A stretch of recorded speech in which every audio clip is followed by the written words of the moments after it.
Hello students, कैसे हैं आप सब। उम्मीद है स्वस्थ होंगे, सुरक्षित होंगे। और प्यारे बच्चों, हम लोग प्रश्नावली 4.2 के सवालों को हल कर रहे थे। उसके 3 सवालों पर चर्चा कर लिया था। आज हम बचे हुए 3 सवालों पर चर्चा करेंगे और इस तरह से प्रश्नावली क्या हो जाएगी, समाप्त हो जाएगी। तो चलिए प्यारे बच्चों, हम लोग प्रश्नावली 4.2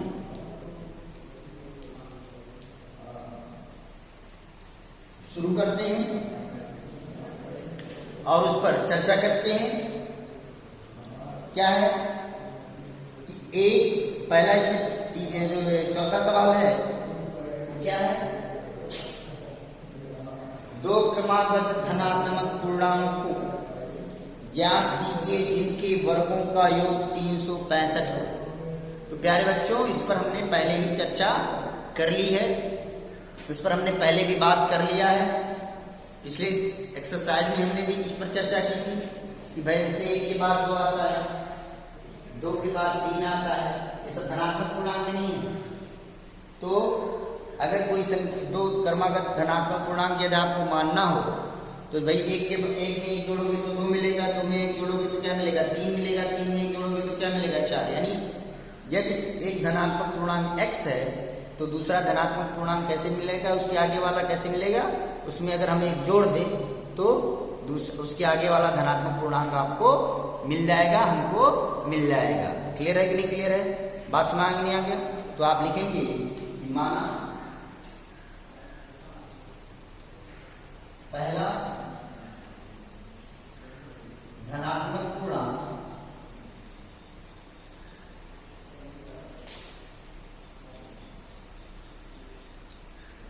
बराबर x। पहला धनात्मक पूर्णांक बराबर किसके हो गया, x के। अब एक x हो गया तो दूसरा कितना होगा, उसके आगे वाली एक संख्या होगी। जैसे अगर मान लिया 2 है तो 2 के आगे वाली संख्या कौन होगी, 3। तो 2 में 1 जोड़ा तब तो 3 मिला। तो इसी तरह से अगर x में 1 जोड़ देंगे तो x + 1 मिलेगा। ध्यान देंगे x + 1 मिलेगा। x + 1 को 2x नहीं लिखेंगे, मैं बार बार बता रहा हूँ, क्योंकि आप पहले तो कभी कभी x + 1 लिख लेते हो, लेकिन गलती करके बाद में उसको 2x लिख देते हो और वहीं पर आपका सवाल क्या हो जाता है, गलत हो जाता है। तो चलिए लिखेंगे दूसरा धनात्मक पूर्णांक।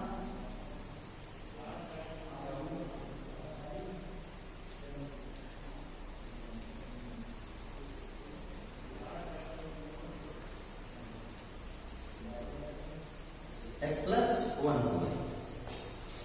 अब कह रहा है इनके वर्गों का योग 365 है। इसका और इसका दोनों का वर्गों का योग कितना है, 365 है। प्रश्नानुसार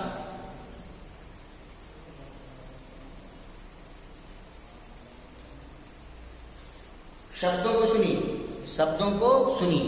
क्या कह रहा है, वर्गों का योग।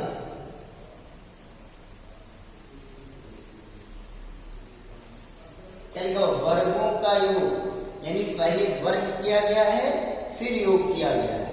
योग का वर्ग होता तो पहले जोड़ा जाता फिर वर्ग किया जाता। यहाँ पर क्या है, वर्गों का योग, यानी से पहले इनका वर्ग किया जाएगा, इसका किसका, इन दोनों का, और फिर दोनों को क्या किया जाएगा, जोड़ दिया जाएगा।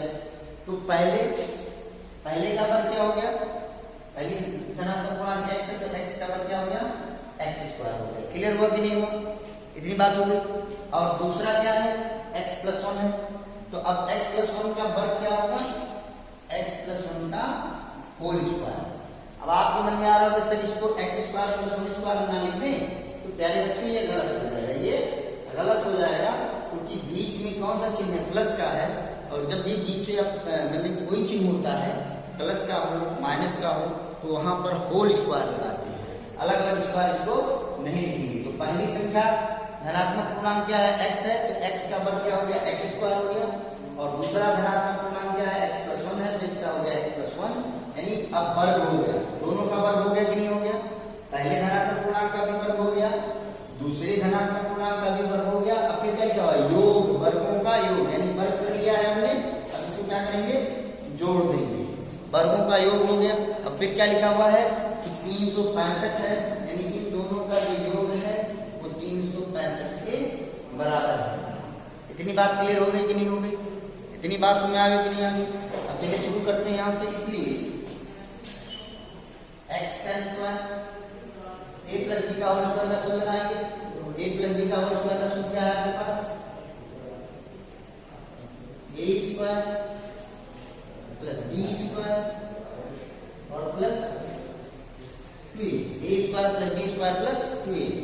a की जगह लिखना है x, तो x का स्क्वायर हो गया, प्लस b स्क्वायर, b की जगह पर लिखना है a का स्क्वायर हो जाएगा, प्लस 2a, a की जगह पर लिखना है x, तो x लिखेंगे, गुणे b लिखा हुआ है, b की जगह पर कितना लिखेंगे? 1 लिखेंगे, और ये बराबर कितना हो गया? 365।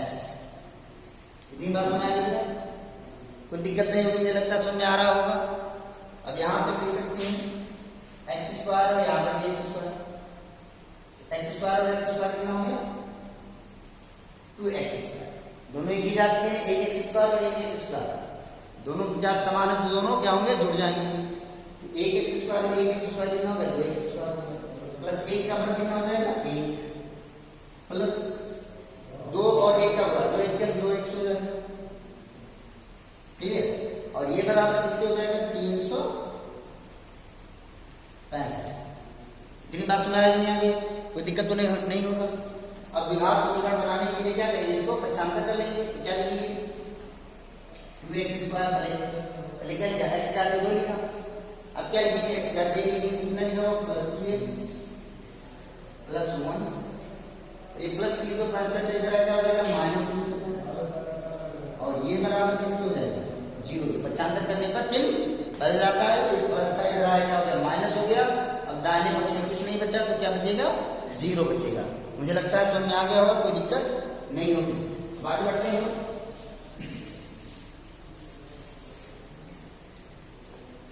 तो क्या हो जाएगा?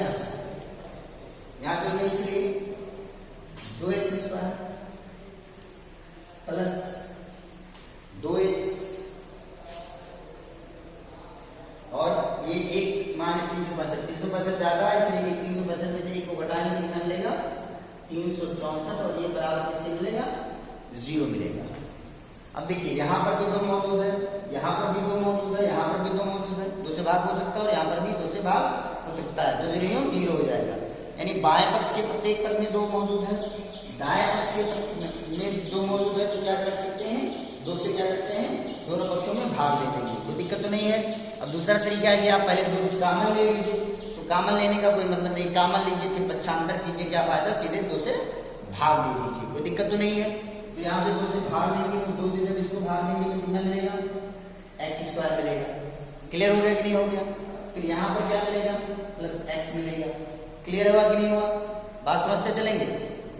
और माइनस इसको बाद 2 में कितना हो जाएगा? 2, 1 और 6 16 हो जाएगा, 2 और 16, 4 बचा, 2 दूनी 4, बराबर किसकी हो गया? 0। ठीक है ना? कोई दिक्कत नहीं होगी, मुझे लगता है समझ में आ रहा होगा, कोई परेशानी नहीं होगी।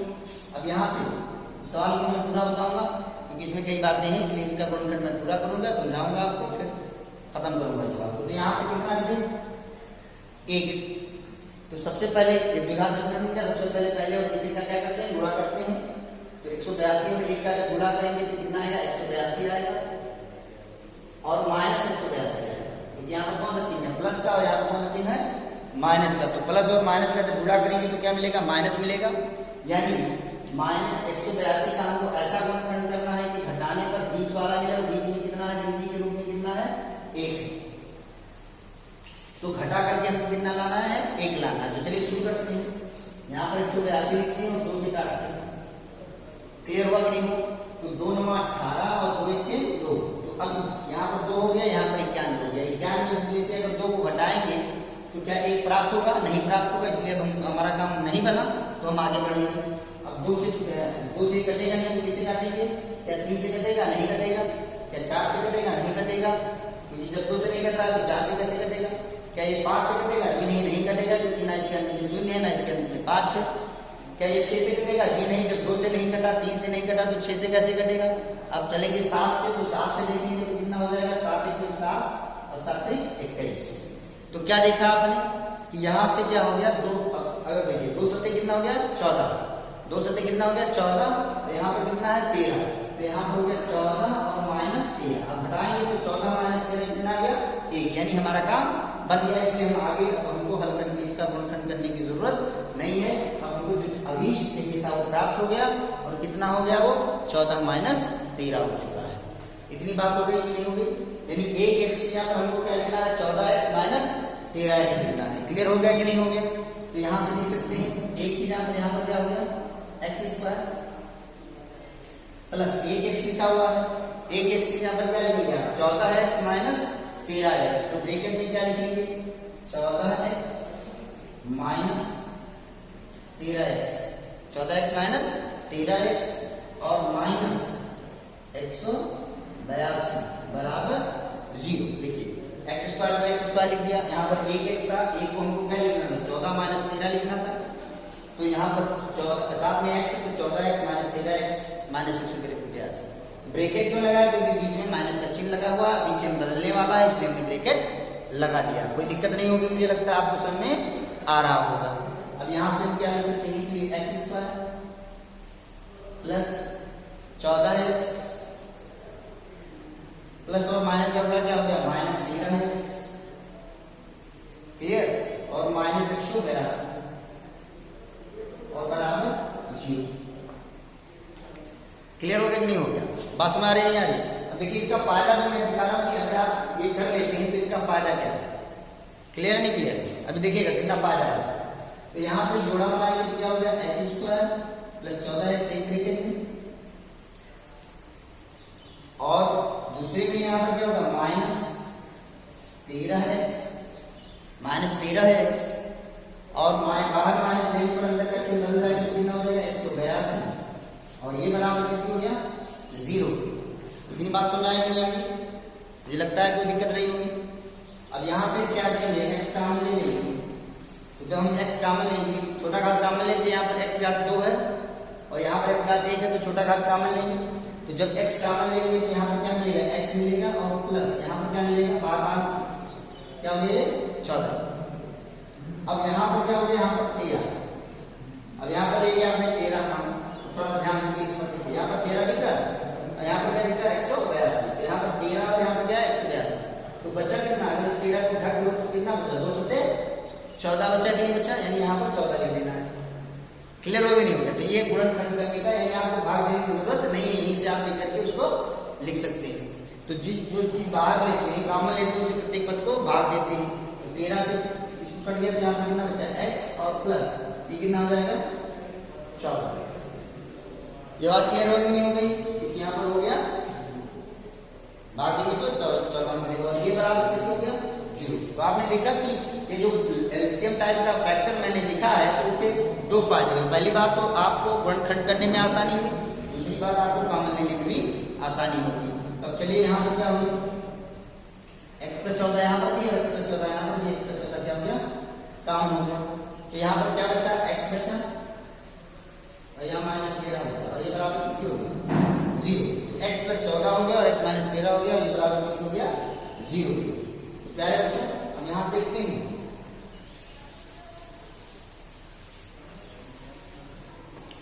अगर इन दोनों का गुणनफल 0 है इसलिए क्या हो जाएगा x प्लस 14 बराबर 0 और x माइनस 13 बराबर 0। तो अगर x प्लस 14 बराबर 0 तो पक्षांतर करने पर चिन्ह क्या होगा बदल जाता है। इसका मतलब x इक्वल टू क्या मिला माइनस 14 और फिर आपको x इक्वल टू क्या मिला 13, माइनस 13 है प्लस 13 हो गया। अब प्यारे बच्चों ये क्या यहाँ पर कौन सा चिन्ह है ऋणात्मक चिन्ह है, ये हो जाएगा अग्राह्य। क्या हो जाएगा अग्राह्य, अग्राह्य साफ साफ लिखो अग्राह्य। अब आपके मन में आ रहा हो कि सर ये एक अग्राह्य क्या है? तो प्यारे बच्चों हमने यहाँ पर जिसके बारे में चर्चा की है वो कैसा पूर्णांक है धनात्मक पूर्णांक, यानी जो आंसर आना चाहिए हमारा वो किसमें आना चाहिए धनात्मक पूर्णांक के रूप में आना चाहिए। जबकि यहाँ पर इसका जो आंसर है वो किस रूप में है ऋणात्मक पूर्णांक के रूप में, इसलिए ये आंसर हम हमारे ग्रहण करने लायक नहीं है, इसलिए ग्राह्य नहीं है। जैसे आप कोई चीज खाते हैं तो खाद्य पदार्थ हो गया, उसी तरह से जिसको ग्रहण करते हैं वो क्या है ग्राह्य है, और जिसको ग्रहण नहीं करेंगे वो क्या है अग्राह्य। अंग्रेजी में क्या बोलेंगे इनएक्सेप्टेबल, इनएक्सेप्टेबल। क्लियर? तो ये इसको ग्रहण नहीं करना है, इसलिए क्या है, अग्राह्य है। तो आपके पास एक उत्तर मिला, x की वैल्यू कितनी मिल गई आपको, 13 मिल गई। क्लियर हुआ? तो x की वैल्यू यहाँ पर रख देंगे, पहला धनात्मक पूर्णांक हो जाएगा 13 और दूसरा धनात्मक पूर्णांक। अब उत्तर आंसर क्या लिखेंगे, इसलिए पहला पूर्णांक बराबर x और x की वैल्यू कितनी आ गई है, 30। क्लियर हुआ कि नहीं हुआ? और दूसरा पूर्णांक क्या हो जाएगा, दूसरा पूर्णांक कितना हो जाएगा, x प्लस 1। x कितना हो गया, 13 और प्लस 1 हो गया, और ये हो गया 14। क्लियर हुआ कि नहीं हुआ? इतनी बात समझ आ गई नहीं आ गई? मुझे लगता है समझ में आ रहा हो, कोई दिक्कत नहीं होगी। तो आप ये मैंने यहाँ से पूरा सवाल बताया ताकि आपको समझ में आए कि जैसे एग्जाम में बहुत से सवाल आएंगे, आगे भी बहुत से सवाल आने वाले हैं। जैसे आप मान लीजिए दूरी का सवाल लगा रहे हैं, जैसे मान लीजिए आप चाल का सवाल लगा रहे हैं, जैसे मान लीजिए आप समय का सवाल लगा रहे हैं, जैसे आप किसी भी, तो ऐसे जैसे समय कभी ऋणात्मक नहीं हो सकता, क्या हो सकता है, धनात्मक पूर्णांक कभी ऋणात्मक हो सकता है, हो सकता नहीं? धनात्मक पूर्णांक भी ऋणात्मक हो सकता है, जी नहीं। चाल कभी ऋणात्मक हो सकता है, जी नहीं। समय कभी ऋणात्मक हो सकता है, जी नहीं। तो ऐसे जो वैल्यूज हैं उनके बारे में हम कोई चर्चा नहीं करेंगे, उनको हम क्या करेंगे, अग्राह्य लिख देंगे। मुझे लगता है समझ में आ गया होगा, कोई दिक्कत नहीं होगा। तो चलिए प्यारे बच्चों, हम लोग अगले क्वेश्चन पर चलते हैं और उसको समझते हैं। तो चलिए, जो अगला क्वेश्चन हम बताने जाने वाले हैं बेटा, बहुत ध्यान से समझना।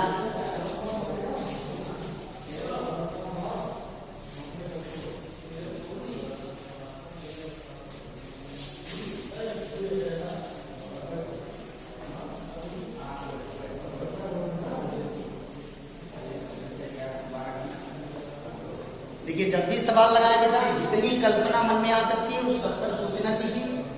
और जब भी सवाल में चित्र वाले सवाल हो, जिसके बारे में आप सोच सकते हो, जो ज्यामिति से संबंधित हो, आप जरूर उसका एक छोटा सा चित्र बनाकर उस सवाल को हल करें। अगर ज्यामिति से संबंधित सवाल है और अगर आप उसको ज्यामिति एक छोटा सा चित्र बनाकर हल करेंगे तो आपके दिमाग में सवाल पूरी तरह से बैठ जाएगा और गलती होने की संभावना बहुत कम हो जाएगी।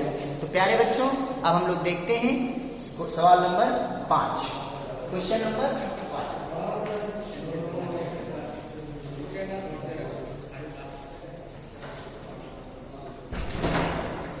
तो अब हम लोग देखते हैं इसके बारे में कि एक समकोण त्रिभुज। तो प्यारे बच्चों, समकोण त्रिभुज के बारे में आप जानते होंगे। समकोण त्रिभुज किसे कहते हैं, जिसकी एक भुजा क्या होती है, जिसकी एक भुजा क्या होती है, 90 अंश होती है, उसे समकोण त्रिभुज कहते हैं। तो आप फट से एक समकोण त्रिभुज बना लें। तो ये हो गया 90 अंश। और आपको ये भी पता है कि 90 अंश के सामने की भुजा को क्या कहते हैं, कर्ण कहते हैं। ये जो भुजा है वो क्या है, कर्ण। मुझे लगता है समझ आ रहा होगा। तो ये कर्ण हो गया। अब सवाल में क्या कह रहा है, एक समकोण त्रिभुज की ऊंचाई, ऊंचाई का मतलब ये ऊंचाई। अब इसी को कहीं कहीं लंब भी बोल सकता है, तो आपको डरना नहीं है, चाहे लंब कहेगा चाहे ऊंचाई कहेगा, कोई दिक्कत नहीं होगी। तो कह रहा है एक समकोण त्रिभुज की ऊंचाई इसके आधार से। तो देखो प्यारे बच्चों, अगर ये कर्ण हो गया और ये क्या हो गया, ऊंचाई हो गई। ऊंचाई का मतलब क्या हो गया, ये लंब हो गया। क्लियर हो गया? और ये हो गया, कर्ण हो गया, लंब हो गया, ये क्या बचा, ये बचा आधार। ये बात क्लियर हो गई। अब सवाल को फिर से पढ़ते हैं कि एक समकोण त्रिभुज की ऊंचाई इसके आधार से 7 सेंटीमीटर कम है। इसके आधार से 7 सेंटीमीटर कम है। लंबाई, ऊंचाई आधार से 7 सेंटीमीटर कम है। तो प्यारे बच्चों, मैं लगातार आपको बताते जा रहा हूं, लगातार मैं आपको सिखाते चल रहा हूं कि क्या सिखाते चल रहा हूं कि जिसके साथ से लगा होगा उसी को x मानेंगे और उसी से दूसरे चीज को क्या करेंगे, प्राप्त करेंगे। तो क्या कह रहा है कि लंब आधार से, तो जब आधार के साथ से लग गया, इसका मतलब क्या हुआ कि लंब आधार पर निर्भर करता है। यानी अगर आधार पता हो तो हमको लंब पता हो जाएगा। लेकिन जब हमको आधार ही नहीं पता है तो हमको लंब कैसे पता होगा? जी नहीं, पता नहीं हो पाएगा। तो हम मान लेते हैं कि मान त्रिभुज का आधार बराबर,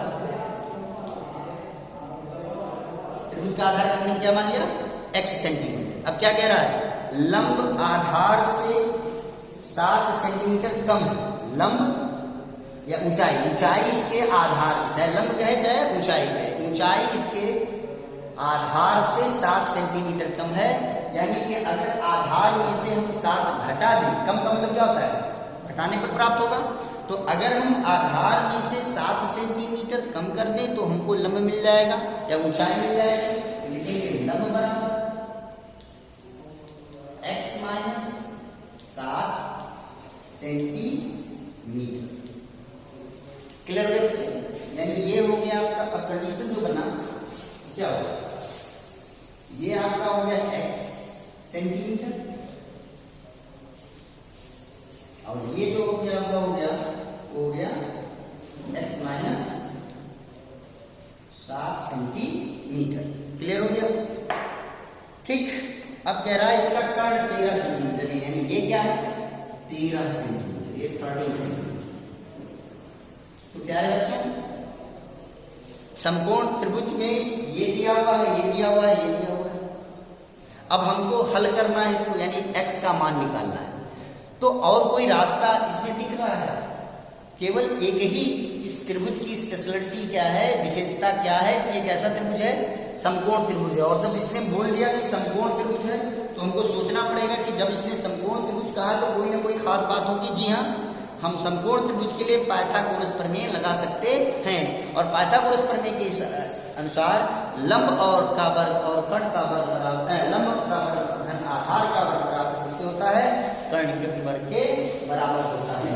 पाइथागोरस प्रमेय से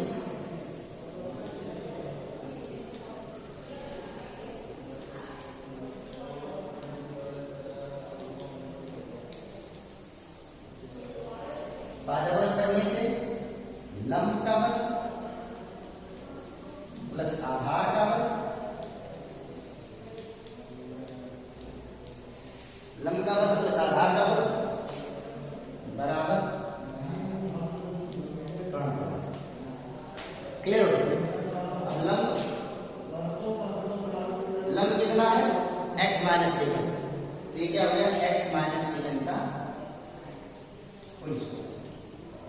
प्लस आधार क्या है? x और बराबर कर्ण। कर्ण कितना है? 13। तो 13 का स्क्वायर हो गया। क्लियर हो गया बेटा? अब देखिए इसको कौन सा लगाएंगे? a माइनस b का होल स्क्वायर। क्या सूत्र? a माइनस b का होल स्क्वायर बराबर a square plus b square plus minus 3। तो चलिए इसमें वैल्यू रखते हैं तो क्या मिलेगा? a स्क्वायर, a की जगह कितना है? x स्क्वायर होगा प्लस b स्क्वायर, b की जगह कितना है यहाँ पर? 7 है कि नहीं है? तो 7 का स्क्वायर होगा माइनस 2ab। तो 2 a कितना हो गया? x, b कितना हो गया? 7। क्लियर हो गया बेटा? नहीं हो गया? यहाँ क्लियर हो गया होगा। फिर क्या हो गया? Plus x square is equal to 13 का स्क्वायर। 13 का स्क्वायर कितना होता है? 169। क्लियर हो गया? यहां से क्या हो जाएगा? x स्क्वायर प्लस 7 का कितना हो गया? 49 माइनस 2 सौ कितना हो गया? 14x प्लस कितना हो गया? x स्क्वायर और ये बराबर किसके हो गया? 169। क्लियर हो गई बात की नहीं? अब यहाँ भी x स्क्वायर, यहाँ भी x स्क्वायर, दोनों की जाते हो गई कि नहीं हो गई? जी हाँ हो गई। इसलिए एक x स्क्वायर और एक x स्क्वायर, क्या x स्क्वायर हो जाएगा? 2x square. x से घात 2 हो गया। अब इससे आगे एक कितना था? Minus 14x। यहाँ पे क्या लिखेंगे? Minus 14x। और ये कितना हो गया? प्लस 49 लिख दिया। और विभाग समीकरण बनाने के लिए दाएं पक्ष में क्या होना चाहिए? 0 होना चाहिए। प्लस 169 इसको बदल दिया, क्या हो गया? माइनस एक्स होना और इज इक्वल टू 0। अब यहां से लिख सकते हैं आप 2x² माइनस 14x, क्लियर। और 49 में से 169 को घटाएंगे कितना मिलेगा, माइनस 120 इक्वल टू 0। फिर वही बात, पहले पद में भी 2 मौजूद है, दूसरे पद में भी 2 मौजूद है, तीसरे पद में भी 2 मौजूद है, दाएं पक्ष में 0 में 2 से भाग हो ही जाएगा, तो 2 से हम क्या करते हैं, भाग देते हैं। तो 2 से जब भाग देंगे तो क्या हो जाएगा, x² माइनस 2 से 14x और माइनस 2 छक 12 और 7 बराबर किसके हो गया, 0। अब ये हो गया x² माइनस 7x और माइनस 16 इक्वल टू 0। अब इसको आप सॉल्व कर लेंगे तो यहाँ पर x की कितनी वैल्यूज मिलेंगी आपको, 2 वैल्यूज, एक पॉजिटिव में मिलेगी और एक निगेटिव में मिलेगी। क्लियर है, नहीं क्लियर है? तो आपको कौन सी वैल्यू लेनी है, निगेटिव वैल्यू लेनी है या पॉजिटिव वैल्यू लेनी है, निगेटिव वैल्यू लेनी है या पॉजिटिव वैल्यू लेनी है, पॉजिटिव वैल्यू लेनी है। क्यों, क्योंकि आधार एक प्रकार की लंबाई है और लंबाई का ऋणात्मक नहीं होगा, तो यहाँ से x का मान निकाल लेंगे और x का मान उठाकर क्या है यहाँ पर रख देना है, आपको आधार मिल जाएगा और आपको लंब मिल जाएगा। और ये इसमें पूछा हुआ है, अन्य 2 पूछा है। तो मुझे लगता है समझ में आ गया होगा, कोई दिक्कत नहीं होगी। इसके आगे कल चर्चा होगी, कोई समस्या होगी तो मैसेज कर सकते हैं। धन्यवाद।